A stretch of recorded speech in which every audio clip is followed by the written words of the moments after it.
Dimanche 3 janvier 2016, Madame, Monsieur, bonjour et bienvenue dans cette édition. L'agriculture, socle de la transformation de l'économie ivoirienne. Il y a 3 jours, le chef de l'État, le président Alassane Ouattara, se prononçait sur le sujet.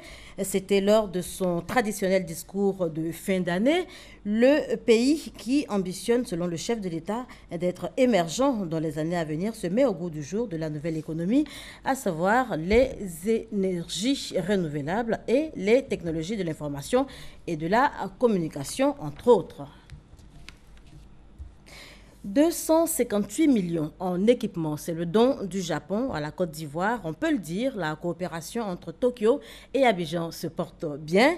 L'accord de don a été signé jeudi dernier. Les explications de l'enseigne Bakayoko et de Adama Kone. Cet important appui d'une valeur de 258 millions de francs CFA permettra de renforcer la position de la radiodiffusion-télévision ivoirienne, RTI, dans cet environnement hyper concurrentiel de l'audiovisuel. L'amélioration des programmes télévisés et l'équipement pour la production des programmes constituent à eux seuls des leviers qui devraient permettre à la RTI de relancer qualitativement ses activités et de participer à la formation et à l'information de nos populations. Un espoir d'autant légitime que les équipements qui seront mis à disposition sont tout aussi performants que variés. Cette coopération de dons est composée des équipements comme caméras dans tout le pays, ainsi que matériaux d'émissions télévisées japonais. Reconnaissante envers les donateurs, la direction générale de la RTI entend faire un meilleur usage des affectations japonaises.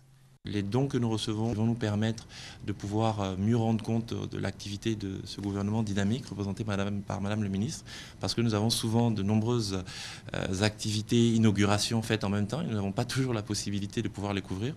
Donc c'est avec plaisir que nous pourrons montrer aux Ivoiriens tout ce qui est fait par le gouvernement et par l'État pour le bien-être des populations, mais nous pourrons également montrer tout le dynamisme des populations ivoiriennes. Par ailleurs, la coopération japonaise n'étant pas sélective, elle envisage de s'intéresser à d'autres secteurs, notamment l'administration centrale ainsi que les collectivités décentralisées. Le tout accompagné d'un transfert de technologies dont la finalité est de permettre à la Côte d'Ivoire de se familiariser avec le modèle de développement nippon pour l'adapter aux réalités ivoiriennes. Un commentaire de Adama Kone. Des fêtes de fin d'année sécurisées, c'était le défi des forces de défense et de sécurité. Paris gagnait en tout cas, car la vigilance était de mise en cette période de fête. Dans le district d'Abidjan, comme à l'intérieur du pays, l'unité mixte, le CCDO, Centre de coordination et des décisions opérationnelles, a appuyé les dites forces sur le terrain et a joué pleinement, en tout cas, sa partition pour permettre aux Ivoiriens de faire la fête en toute quiétude. Le passage d'une année à une autre, l'heure du bilan pour beaucoup d'Ivoiriens, après des années d'amertume et les fêtes secouées par des crises, les Ivoiriens se prononcent. Réconciliation nationale, cohésion sociale, infrastructure, qu'en est-il? Serge Kolia a tendu son micro aux populations du district d'Abidjan. Les Ivoiriens gardent de bons souvenirs de l'année 2015, une année où la Côte d'Ivoire n'a cessé de faire des progrès. Pour moi, 2015 a été une année de travail, de dur labeur pour le développement, pour un pas de plus pour la Côte d'Ivoire. Et c'est des actions visibles et tangibles. On a eu au niveau de la santé aussi, Dieu merci, la Côte d'Ivoire n'a pas connu ce que d'autres pays ont connu comme l'Ebola, qui vraiment nous a effrayés quand on a appris. 2015 a été une année merveilleuse. Côté social, le chef de l'État a débloqué presque tous les avancements, si je peux le dire. Donc socialement, il y a eu une amélioration. Économiquement, politiquement et socialement, le pays, au dire des populations, est en train d'atteindre sa vitesse de croisière. Et ce qui est de la réconciliation en Côte d'Ivoire, franchement, je vois que tout le monde s'entend, tout le monde s'aime, il y a la paix en Côte d'Ivoire. Au niveau de la réconciliation, je pourrais dire que ça va. Ça va par rapport aux autres années. Cette année, elle a été meilleure. Il faut que la paix soit le socle, le sous-bassement de cette nation qui veut se développer. Et puis essayer de voir la Côte d'Ivoire qui est en train de s'embellir là, que nous voyons maintenant avec les nouveaux ponts, avec toutes ces belles choses qui sont en train de pousser comme des champignons, et essayer de se donner les mains pour grandir encore. Pour 2016, tous souhaitent voir la Côte d'Ivoire poursuivre sa marche vers l'émergence à l'horizon 2020. Intervention chirurgicale gratuite dans le Tchologo, c'est dans le nord de la Côte d'Ivoire. Près de 100 personnes ont bénéficié de l'opération initiée par l'ONG La Vie. On fait le point avec Kader Sogodogo. Ils sont plus d'une centaine de malades venus de toute la région du Tchologo qui bénéficient d'une intervention chirurgicale contre l'hernie. La caravane sanitaire de l'ONG La Vie, après Bondoko d'Anané, a déposé ses valises au centre hospitalier régional de Fekese-Dougou pour le bonheur de tous ces malades démunis qui n'ont que trop souffert. Je remercie l'ONG pour ce qu'ils font pour la population et beaucoup de succès aussi dans tout ce qu'ils vont entamer. Très content. Très content. Je leur dis merci infiniment. Avec la QI hernière, en cette période d'harmattan qui sévit dans le nord, l'ONG La Vie a décidé de vacciner gratuitement 500 personnes contre la méningite. Pour les responsables de l'ONG La Vie, la lutte contre l'hernie chez les personnes démunies est un combat que le président de l'Assemblée nationale, Guillaume Soro, a décidé de mener. Il est important pour nous qu'on ait une population en bonne santé qu'une population malade. Alors il y va aussi de l'économie du pays. Parce que ceux-mêmes qui sont malades de la hernie, ce sont ceux-là qui participent au développement du pays, à la croissance économique. Voilà pourquoi le président de l'Assemblée nationale nous met en mission pour apporter la santé. Pour le dernier trimestre 2015, grâce à l'ONG La Vie, ce sont plus de 1000 personnes qui ont été opérées gratuitement de l'hernie. À présent, des échos de la tournée récente du ministre chargé de la promotion de la jeunesse et de l'emploi des jeunes, Sidi Touré, en France. Sidi Touré qui a multiplié en France donc les rencontres notamment avec les représentants de l'Agence française de développement et les membres de l'Organisation internationale du travail en Suisse. Les différents modes de financement des projets jeunes au cœur des échanges. On en parle avec Herman Niamia.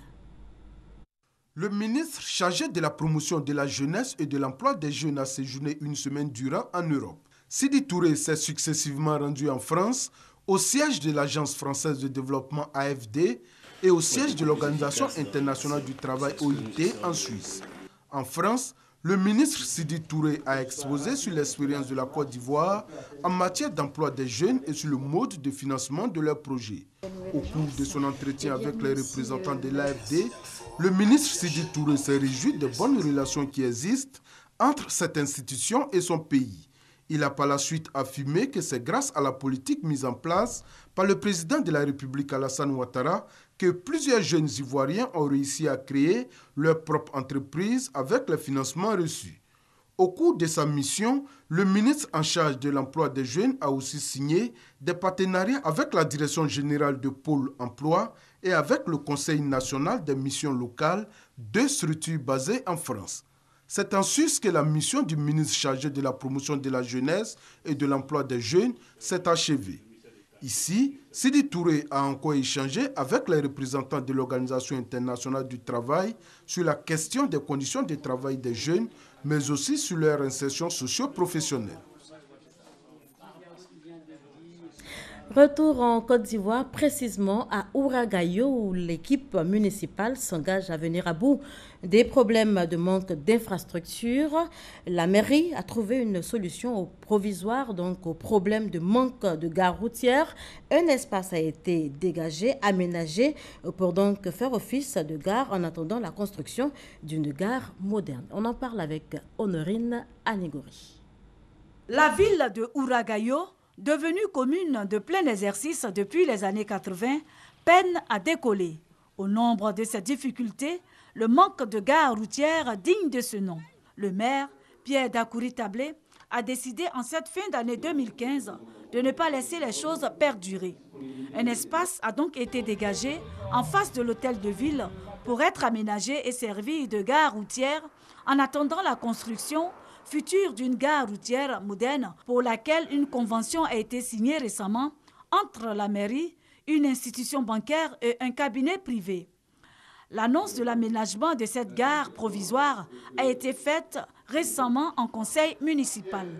Le maire a profité de cette tribune pour expliquer aux participants à cette rencontre de l'année 2015 que l'aménagement d'une gare provisoire va permettre à la mairie de percevoir les taxes de stationnement qu'elle ne collecte pas du fait de l'inexistence d'une gare routière. Séance tenante, des sabots achetés pour traquer les chauffeurs de véhicules de transport en commun qui refuseraient de rentrer en gare pour charger et décharger leurs passagers ont été présentés. Avant la tenue de ce conseil qui a abordé 9 points à l'ordre du jour, dont le projet de budget primitif de l'exercice 2016 et le programme triennal 2016-2018, le maire a remis une balançoire à l'école maternelle municipalité 2 de Ouragayo et des centaines de cadeaux aux enfants de sa commune. Je vous fais à présent écho de Bonjour 2016. Cette année encore, ils sont nombreux. Les spectateurs qui ont effectué le déplacement vendredi 1er janvier au Palais de la Culture de Treichville pour donc communier avec les humoristes de Côte d'Ivoire. Nous Sangaré et Pagasoro Kone étaient de la partie. Palais de la Culture de Treichville, il est un peu plus de 19h. Nous sommes à 1 heure de la traditionnelle émission de la radiodiffusion-télévision ivoirienne Bonjour 2016. Aux alentours du lieu du spectacle, il y a du monde. Un monde qui lutte pour se procurer le ticket d'entrée.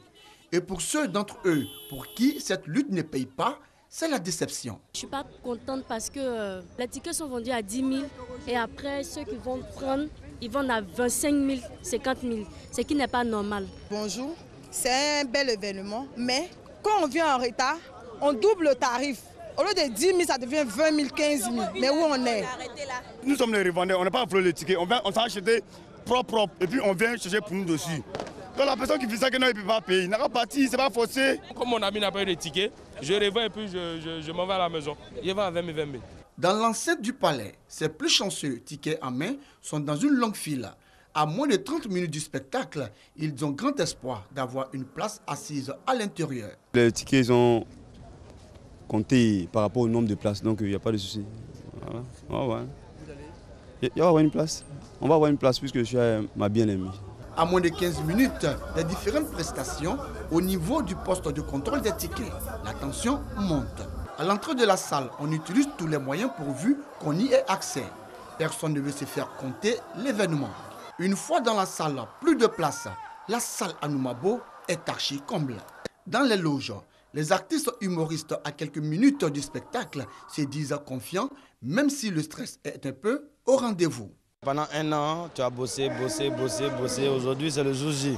Mais quand même si tu es professionnel, mais quand même, si le jour tu ne stresses pas, il faut arrêter de travailler. Inspiration ESA, on est prêt là. On a mis, grâce à Dieu, Dieu merci, on est rentré dans la nouvelle année avec la santé déjà, avec tout ce qui est bon, l'organisation, tout se passe bien. Pardon, déjà même vous me filmez, donc j'ai arrêté de me filmer. Moi, arrêtez, sinon il descend, il m'en va. Quant à l'animatrice vedette de l'émission Bonjour de la RTI, elle reçoit les dernières consignes. Lorsque le spectacle commence, les humoristes Agalawal, le magnifique, Ramatoulaye, Ankadeka et bien d'autres font montre de leur talent.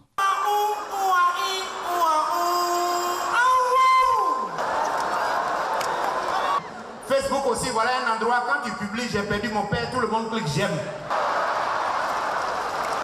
Pendant longtemps, Dieu me bénit. Pendant 5 ans, je mens ici. Dieu aussi m'aide aussi à mentir. Merci beaucoup, bon Dieu. Action, maintenant, mentons. Les spectateurs de Bonjour 2016 n'ont pas boudé leur plaisir. Garçon à payer, vous êtes rentrés bourrier comme ça. Et vous pensez qu'après Bonjour, vous allez vous en sortir vivante, mais vous serez abattus ce soir. Comme les éditions précédentes, cette année encore, des membres du gouvernement, le gouverneur du district autonome d'Abidjan et plusieurs autorités ont effectué le déplacement. Bonjour 2016 terminé, rendez-vous est donc pris l'année prochaine pour plus d'humour et de rire. Rendez-vous est pris par Gassoro Kone. Hors de chez nous, cette information avant de nous dire au revoir. En France, l'agresseur des militaires aux environs de la grande mosquée de Valence, Raoul Falayed, a fini par parler. Il dit avoir donc voulu tuer des militaires et être par la suite tué. Les enquêtes se poursuivent. La piste du terrorisme reste pour l'heure écartée.